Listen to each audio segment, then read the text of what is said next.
Ouais, le pilote 2016, je pense qu'il va avoir autant de succès que les pilotes de toutes les générations précédentes ont eu. C'est assez simple.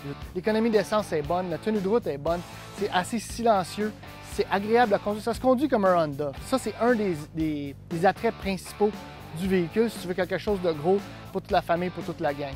2016, ils l'ont redessiné au complet.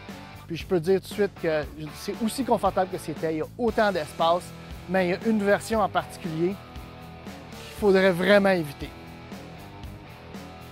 Je vais commencer tout de suite avec la version qu'on conduit cette semaine. C'est le Pilote Touring. La raison pourquoi je dis que c'est la version à éviter, c'est assez simple. Premièrement, c'est 50 500 $ à peu près. C'est pas mal cher. Il y a des VUS de luxe qui se détaillent pour le même prix. La principale raison pourquoi je suggère fortement d'éviter le Touring, c'est pour la boîte automatique à 9 vitesses.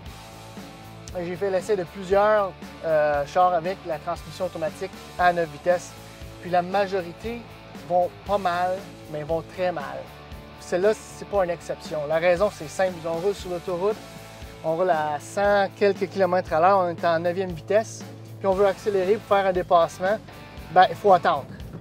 9, 8, 7, 6, 5. Là, il rétrograde, là, on peut y aller. Même en mode sport, ça ne change pas grand-chose. Si on prend un petit peu plus de temps puis on regarde à l'intérieur, l'habitacle, c'est très bien assemblé, les matériaux sont super beaux, il y a énormément de place, les sièges sont confortables. Il y a une autre chose aussi avec la version Touring, c'est que ça vient avec des sièges capitaines dans la deuxième rangée, pas une banquette comme dans les autres versions. Donc ça peut limiter les places assises si on a plus que 2 enfants et plus que 2 adultes à placer. La troisième banquette, ça fait, mais c'est plutôt pour les situations d'urgence, même dans ce gros véhicule-là. Il y a d'autres choses aussi dans la version Touring qui sont... C'est bien, mais c'est pas vraiment nécessaire, c'est comme les roues de 20 pouces. Autrement, c'est un pilote. Ce qui veut dire, c'est que le roulement, il est bon, c'est pas mal confortable, extrêmement logeable. Le V6 est révisé pour l'année modèle 2016 parce que le modèle en entier est révisé.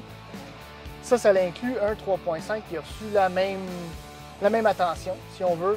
Il est rendu à 280 chevaux puis 262 livres-pieds de couple.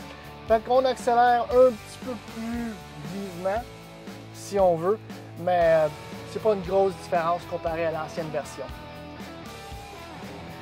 Les meilleures versions sont dans le milieu de la gamme, c'est les EX, puis eux se détaillent entre 40 et 45 000. Puis, un des avantages pour les versions EX, en fait, toutes les autres versions sur la Touring, c'est une boîte automatique à 6 vitesses que tu vas avoir, qui est extrêmement efficace. Moi, j'ai toujours aimé le pilote pour plusieurs raisons, mais une des plus importantes, c'est vraiment l'agrément de conduite pour un véhicule de cette lourdeur-là et de cette grosseur-là. Honda est capable de faire des voitures qui se conduisent très très bien. Puis, selon moi, ils ont perdu un petit peu de leur capacité de produire des voitures qui se conduisent très bien. Mais au niveau des US, des trucks, le pilote demeure quand même un des meilleurs.